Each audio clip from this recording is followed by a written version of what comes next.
और इधर छत्तीसगढ़ में एसआईआर यानी कि मतदाता सूची का विशेष पुनरीक्षण जिसकी प्रक्रिया तेजी से आगे बढ़ रही है। निर्वाचन आयोग का ये दावा है कि अब तक प्रदेश के 92% मतदाताओं के घरों में गणना पत्रक पहुंचाया गया। अगले कुछ दिनों में 100% घरों तक गणना पत्रक पहुंचा दिया जाएगा।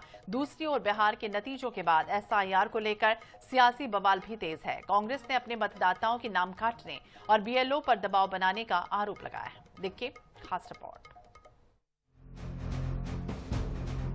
छत्तीसगढ़ में मतदाताओं के विशेष पुनरीक्षण की प्रक्रिया लगातार जारी है।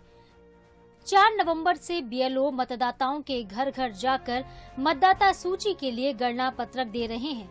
भारत निर्वाचन आयोग के मुताबिक अब तक बीएलओ 92% मतदाताओं के घरों तक गणना पत्रक पहुंचा चुके हैं।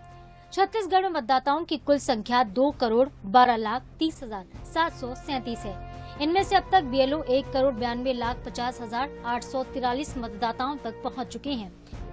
अगले कुछ दिन के भीतर बीएलओ 100% घरों तक गणना पत्रक पहुंचा देंगे। लेकिन बिहार चुनाव के बाद कांग्रेस ने एसआईआर पर विरोध तेज कर दिया है। छत्तीसगढ़ में भी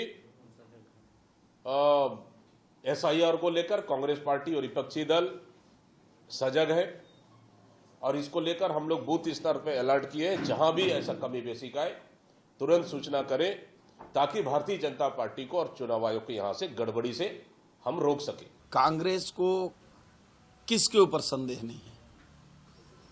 ईवीएम के ऊपर उसी को संदेह है, चुनाव आयोग के ऊपर उसी को संदेह है, अपने वोटर लिस्ट पर उसी को संदेह है, वोटर के ऊपर उसी को संदेह है।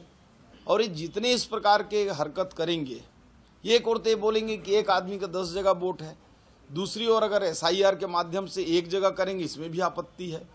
तो खुद ही बता दें इनको किसमें सहूलियत है।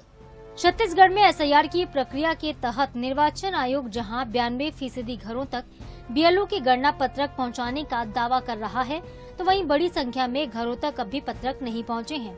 दूसरी तरफ बिहार के नतीजों के बाद कांग्रेस ने एसआईआर को लेकर राष्ट्रीय स्तर पर सवाल उठाए हैं। छत्तीसगढ़ में तो पहले भी इसको लेकर कांग्रेस बवाल मचा रही है और ऐसे में ये जरूरी है कि एसआईआर की पूरी प्रक्रिया पारदर्शिता के साथ हो, न पात्र मतदाताओं के नाम कटे, न ही अवैध मतदाताओं के नाम सूची में शामिल हों।